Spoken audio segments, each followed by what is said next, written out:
করবি রে চরণে চরণকে করুণা মহিমা পরিভ্রম করান করবি পারাপার করুণা মহিমা বলো। পরিবালা না, পরিবালা কর্মকার অন্ন দিল, বস্ত্র দিল, আর তার সঙ্গে টাকা দিয়েছে দান, দক্ষিণাও দিয়েছে। আজ ত্রিভুবনে দাতা হয় না তোমার সমান। করুণা মহিমা অন্নপূর্ণা হয়ে মা তোমাদের গৃহেতে বসিবে, ধনে ধান্যে পরিজনে তোমার পূর্ণ করাইবে করুণা মহিমা ধনে ধান্যে পরিজনে পূর্ণ করাইবে করুণা মহিমা অন্নদান বস্ত্রদান তার সঙ্গে দক্ষিণা দান যেইজন করে ত্রিভুবনে দাদা হয় না। তাহার পরে করুণা মহিমা ত্রিভুবনে দাদা হয় না। তাহার পরে করুণা মহিমা বলো। উষা মাহাতো না, উষা মাহাতো তিনি দিলেন বস্ত্র, অন্ন বস্ত্র, তার সঙ্গে 100 টাকা দিলেন দান। কুশলে রাখো তার কোলের সন্তান, অন্নপূর্ণা হয়ে তাদের গৃহেতে বসিবে, ধনে ধান্যে পরিজন মা পূর্ণ করাইবে করুণা মহিমা ধনে ধান্যে পরিজনে পূর্ণ করাইবে করুণা মহিমা এ বাবা রে, হাই হাই রে, সে মাইছিটা তো মাত্র 2 টাকার কয়েনটা না কত একটা দিয়ে দিল চা। এ সরষা দিবা ছিল সেটা টুক করে থালার মধ্যে দিয়েছে। গড়গড়ি বাবারে কি কঞ্জুসের ঘরে জিরে এ ব্যাপারটা বলে নামটা বলতে হবে। তো যাই হোক, যে যা দিবেন ফেরি মোদের থালারই উপর গ্রহণ করিব আনন্দ করে করুণা মহিমা গ্রহণ করিব মোরা। আনন্দ করে করুণা মহিমা বলে মাগো গানের মধ্যে কি একটু নামটা বলো? কবিতা কর্মকার দিল, অন্ন দিল, বস্ত্র দিল দান, শত জন্মে মা তোমার বাড়িতে থাকবে আর অভয় দেবে দান। যে আজকে এই আসরে এই সময়টা সকলে দান করলেন, যে যা যা দান করেছেন আমি সাদরে করেছি গ্রহণ। রোগেশ্বরী সবার পায়ে দিতে দেবে তার অভয় চরণ। করুণা মহিমা কলিযুগে একটা কথা মনে রাখবেন, কলিযুগে কিছু করুন না করুন, অন্নদান বস্ত্রদান হরিনাম করতেই হবে। অন্নদান বস্ত্রদান যেই জন করে, হরিনাম যেই জন করে, ত্রিভুবনে দাতা হয় না তার। করে করুণা মহিমা ত্রিভুবনে দাতা হয় না তাহার পরে করুণা মহিমা কারণ আমি জানি, কারণ আমি নাই জানি। সকলে রয়েছে ধারে, বলুন আমার সঙ্গে, মা শীতলা কি? জোরে বলতে হবে, জয় মা শীতলা কি, জয় মা শীতলা কি, জয় মা শীতলা কি। হৃদয় গুরু গৌর প্রেমানন্দে হরে হরি বল।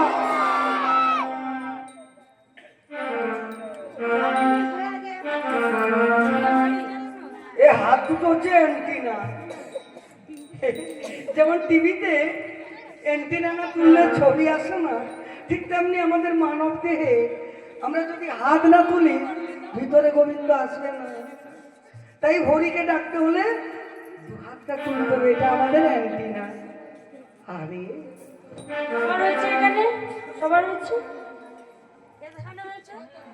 আপনারাও বলুন, মা শীতলা কি, মা শীতলা কি, জয় মা শীতলা কি। মা শীতলাকে ধ্যান করে হৃদয় গুরু গৌর প্রেমানন্দে হরি হরি বল। আর কেউ যদি চামড় নিতে বাকি থাকেন এবারে আসরে আসতে পারেন, আর কেউ যদি বাকি থাকেন। আর কেউ যদি ঘুমিয়ে গেছো সে তুই ওই দিকে একজন মা থেকে গেল অনেক দূরে, হয়নি তো, একটু বলবেন তো।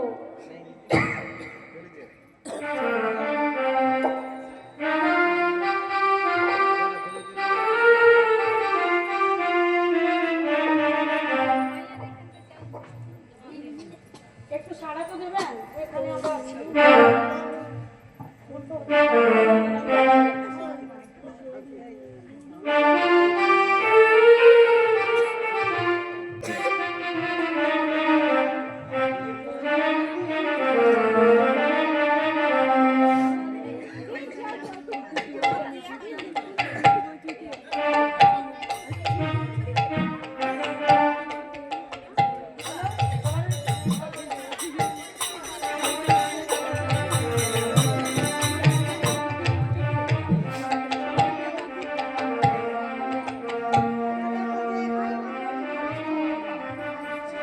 কারো নাম জানি কারো নাম নাহি জানি।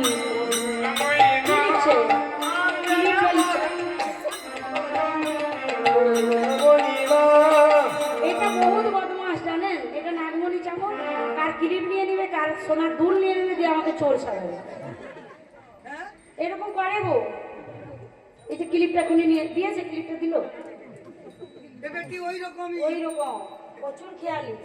সাবধান, যখন এটা নিয়ে যাবো সাবধান, কি রাখবেন, নাহলে কার ক্লিপ নিয়ে নেবে, কার দুল নিয়ে নেবে। একবার সোনার দুল নিয়ে চলে আসছিল। তবে আনমনা হলে নেবে সজাগ থাকতে।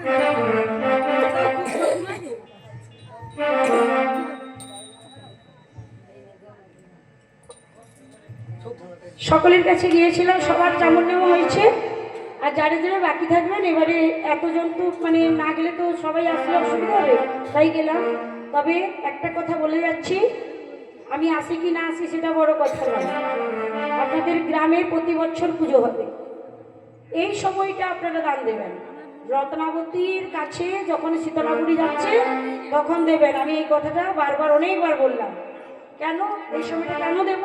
কারণ এই সময়টা শীতলা মা গিয়েছিলেন ভিখারি রূপে রত্নাবতীকে আনার জন্য, তাই না? রত্নাবতী দিয়েছিলেন, আজ রত্না কেন পাগো নির্বেশ, রাজার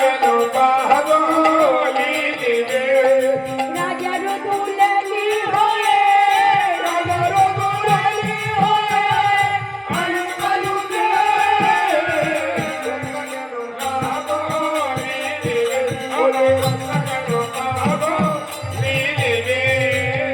সত্যি স্বামী। আজ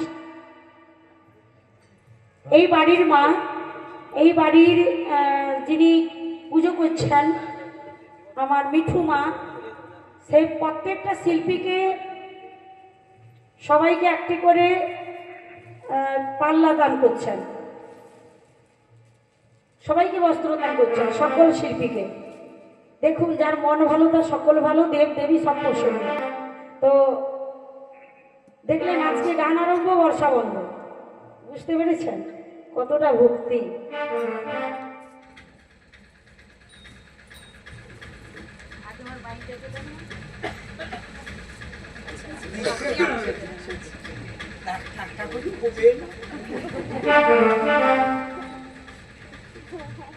শাড়িটা আমার গায়ে দিয়ে দিন।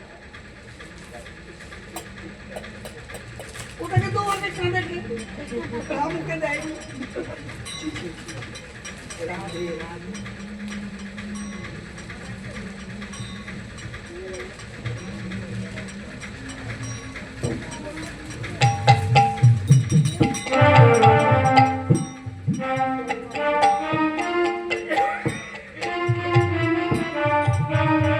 এই বাড়ি থেকে মিঠু মা এবং বাবার নামটা কি গো, হেমাংশু কর্মকার এবং মিঠু কর্মকার মিলে পুরো আমার গান দলকে বস্ত্র দান করলেন।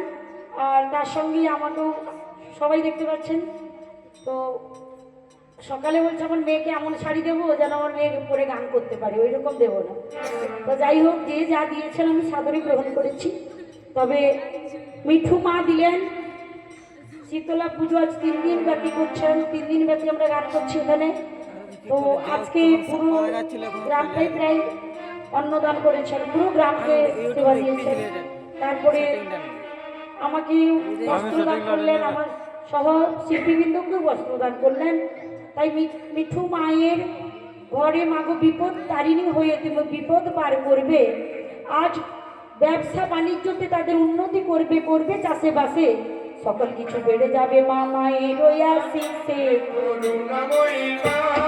সবই কিছু বেড়ে যাবে মায়ের আশীষে।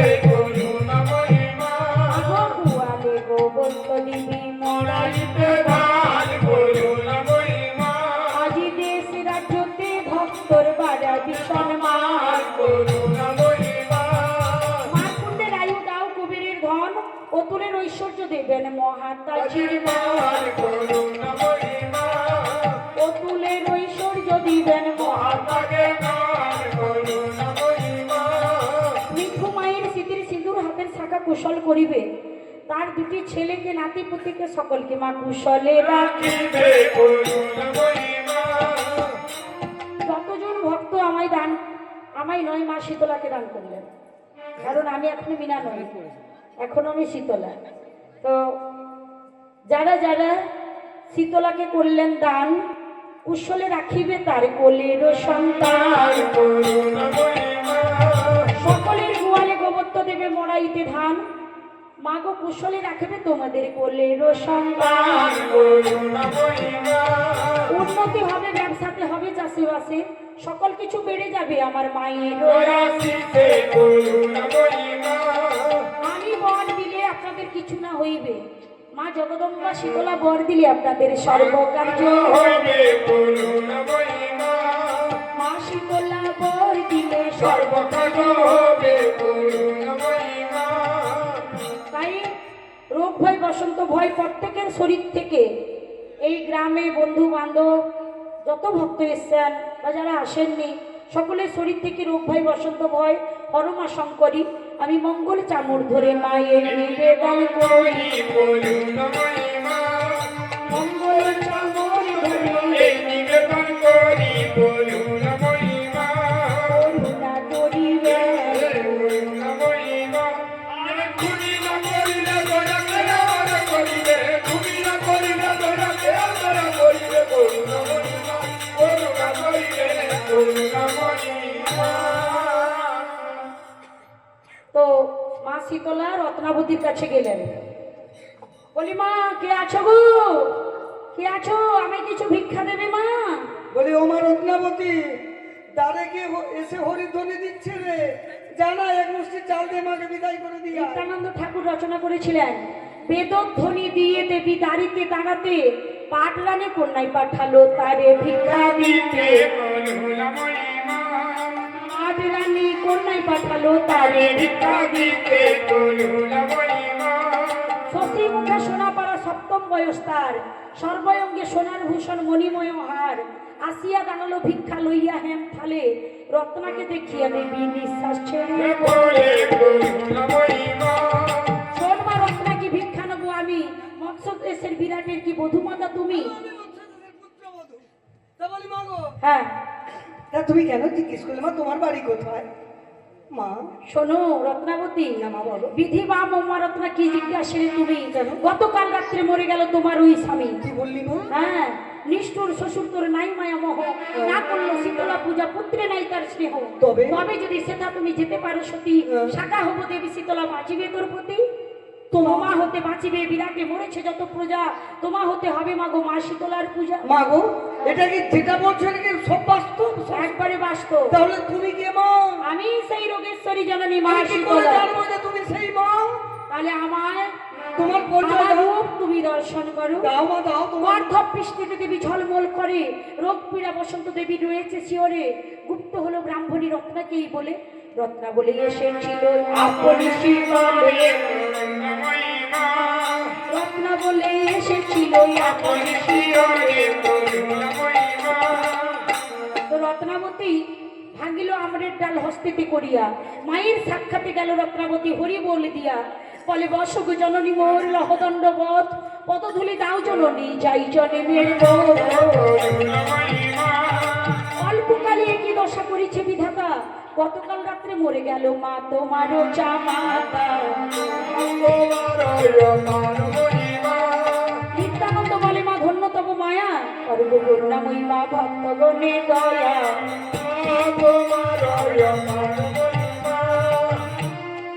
আজ রত্না কেন পাগলি নির্বেশ,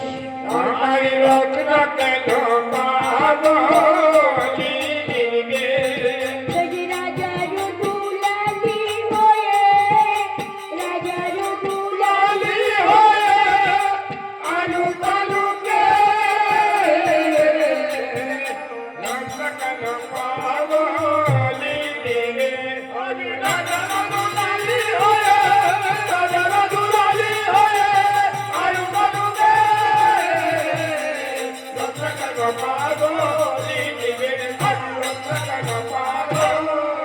তখন ভাঙিল আমরের ডাল হস্তেতে করিয়া রক্ত কেন পাগলি রে আজি মায়ের সাক্ষাতে গেল হরি বলে দিয়া রক্ত কেন পাগলি রে বলে দশক জননী মোর লহদণ্ডবধ পদধূলি দাও জননী যাই জনমের মত।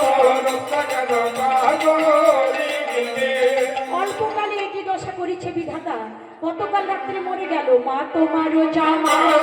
রক্ত কেন পাগলি রে ও মা, গতকাল রাত্রে তোমার জামাতা মরে গেল, মানে আমার স্বামী মরে গেল, আমি আর তোমার বাড়িতে থাকতে পারবো না। তুই এক কাজ কর, আমার ছেলে তো নেই, ছেলের বদলে মেয়ে হয়ে তুই রাজবাটে বস, আমি তোরে যেতে দেবো। তখন রত্নাবতীর মা বলছে, হ্যাঁ রে, তুই এমন পাগলের মতো কথা বলছিস কেন? হ্যাঁ, কে এসে এমন দশা করে গেল তোকে?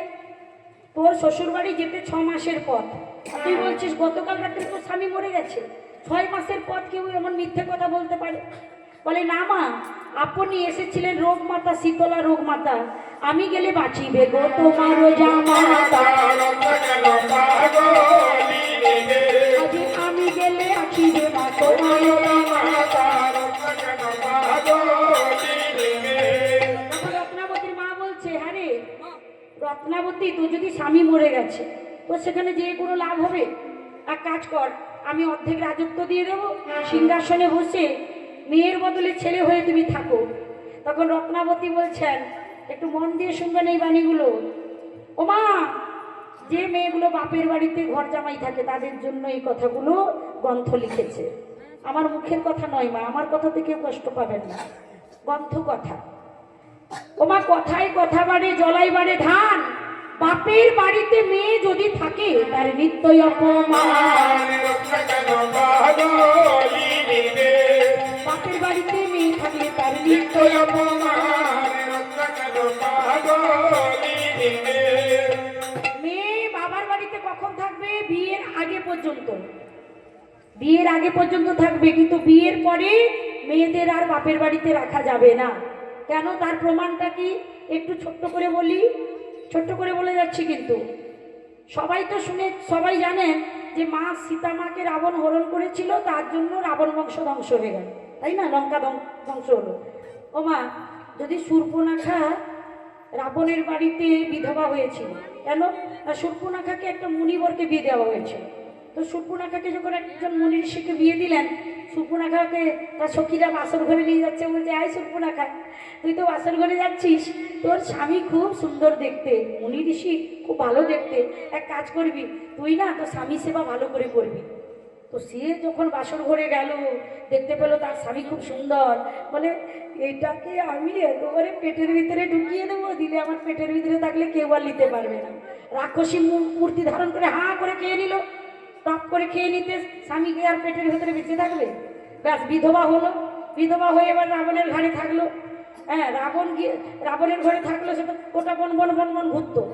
তো দেখলো একদিন রাম লক্ষ্মণকে দেখে বলছে, একে বিয়ে করবো। রাম একবার রামের কাছে যায়, একবার লক্ষ্মণের কাছে যায়, সবাই জানেন। তো লক্ষ্মণ যখন নাক কান কেটে দিল, সেই হচ্ছে মূল, মানে একবারে সূত্র। শূর্পণখাই হচ্ছে রাবণ বংশের ধ্বংসের কারণ।